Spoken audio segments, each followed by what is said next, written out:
Reefer, short for refrigerated, is one of the most lucrative equipment types in trucking.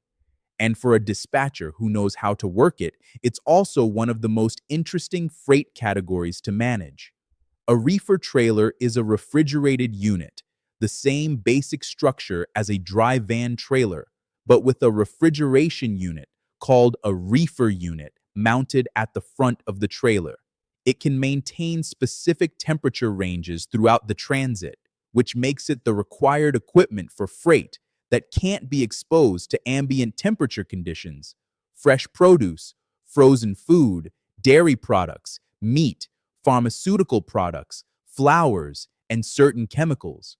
Because this equipment is more complex and more expensive to operate than a dry van, and because the freight has higher value and stricter handling requirements, reefer rates are consistently higher than dry van rates on most comparable lanes. It's common to see reefer running $0.30 to $0.60 more per mile than dry van in similar corridors. But here's what higher stakes means in practice. First, the pre-cooling requirement. Many reefer loads require the trailer to be pre-cooled to a specific temperature before loading. If your carrier arrives at the shipper with a trailer that hasn't been pre-cooled, the shipper may refuse to load. That's a TONU situation. And if the carrier didn't follow pre-cooling instructions that were clearly stated, they may not be able to collect a TONU fee.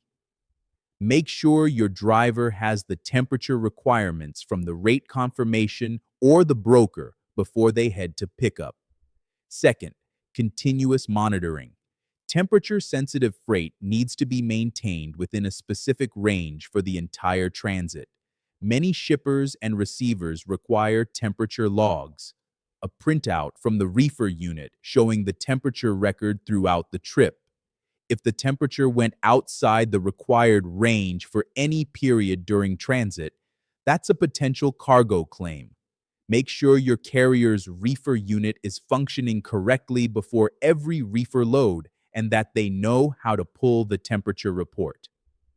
Third, cargo claims risk. Reefer loads carry higher cargo value, which means cargo claims are more expensive when they do occur. A load of fresh produce or pharmaceutical products is worth significantly more than a load of paper goods. Claims in reefer happen most often due to unit failure, improper pre-cooling, or temperature deviation. A carrier with good equipment maintenance practices and attentive drivers carries far lower claims risk than one who doesn't maintain the unit. Know your carrier's equipment before you put them on high-value reefer freight. Fourth, produce lanes have seasonal patterns. If your carrier specializes in produce reefer, you'll learn the seasonal flow. Florida produce moving north in spring, California produce moving east in summer and fall, Pacific Northwest apples and pears in fall and winter. Understanding the seasonal produce patterns lets you anticipate where the best freight is going to be and position your carrier accordingly.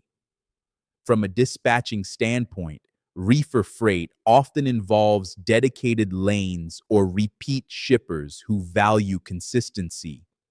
A reefer carrier who performs well on a broker's produce lane, delivers on time, maintains temperature, turns in clean paperwork, is a carrier that broker is going to protect because reliable reefer capacity is harder to find than reliable dry van capacity.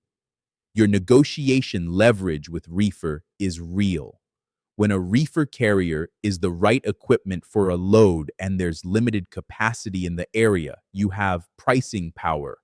Use DAT Rate View for reefer-specific lane data. Don't accept dry van rate equivalents for reefer work just because the broker wants to save money. The carrier is running more expensive equipment with more complexity. That value should be in the rate. Reefer done right is one of the best niches in trucking. Done wrong, it's expensive. Know the requirements and run it professionally.